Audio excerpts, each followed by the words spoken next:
से कोई लाभ नहीं। तोताराम गरीब ब्राह्मण था। सेठ चांदीराम ने अपनी माँ के श्राद्ध पर उसे दूध देने वाली गाय दान में दी थी, जिससे तोताराम बहुत प्रसन्न था। दूध पीने के लिए उसके बच्चे तरस रहे थे। जब उस घर में यह गाय आई तो सारे बच्चे बहुत खुशी से गायों की सेवा करने लगे। उनके लिए हरी हरी घास लेकर आते।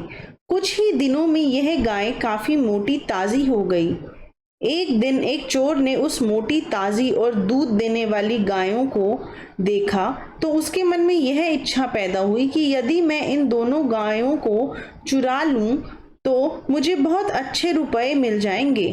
कम से कम 1 वर्ष तक तो मुझे चोरी करने की जरूरत ही नहीं पड़ेगी। यह सोचकर उस चोर ने यह फैसला किया कि रात के समय मैं इन गायों को चोरी करके ले जाऊंगा और साथ वाले गांव में लेकर जाकर बेच दूंगा। उसी रात आकाश पर भयंकर बादल छा गए, जिसके कारण चारों ओर घटाटोप अंधेरा छा गया। ऐसे में चोर ने हंसते हुए कहा, हे प्रभु, आज तो आप भी मुझ पर मेहरबान हो गए हो। आज तो मैं उन दोनों गायों का आराम से चुरा कर ले जाऊंगा। यह सोचता हुआ वह चोर तोताराम के घर की ओर चल पड़ा। अंधेरी रात में उस चोर ने वहां पर एक काले कलूटे भयंकर से लंबे लंबे दांत वाले इंसान जैसे एक प्राणी को देखा। चोर की जगह कोई दूसरा होता तो वह उस काले राक्षस को देखकर डर जाता, मगर चोर ने उससे पूछा, भाई भूत सिंह, तुम कौन हो और इस काली रात में क्या कर रहे हो? मैं राक्षस हूँ। मुझे इस समय बहुत भूख लगी है। मैं अपना पेट भरने के लिए निकला हूँ।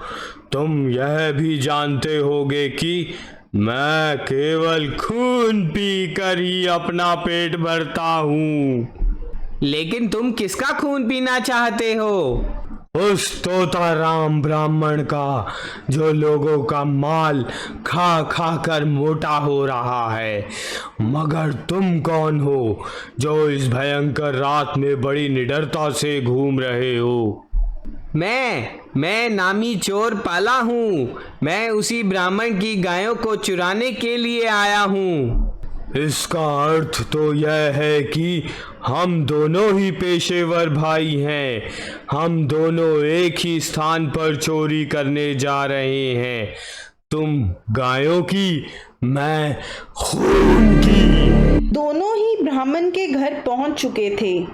चोर ने राक्षस से कहा, भैया तुम रुक जाओ, पहले मैं इन गायों को ले जाता हूँ। नहीं नहीं, यदि तुम गायों को खोल कर ले जाने लगोगे तो तोताराम जाग जाएगा। फिर मैं भूखा ही रह जाऊंगा। इसलिए पहले मैं उसका खून पीऊंगा, बाद में तुम गायों को ले जाना। नहीं, पहले मैं। दोनों आपस में लड़ पड़े। इतने में तोताराम की नींद खुल गई। उसने जोर जोर से शोर मचाना शुरू कर दिया, चोर चोर। गांव के लोग इकट्ठे होकर भागे आए।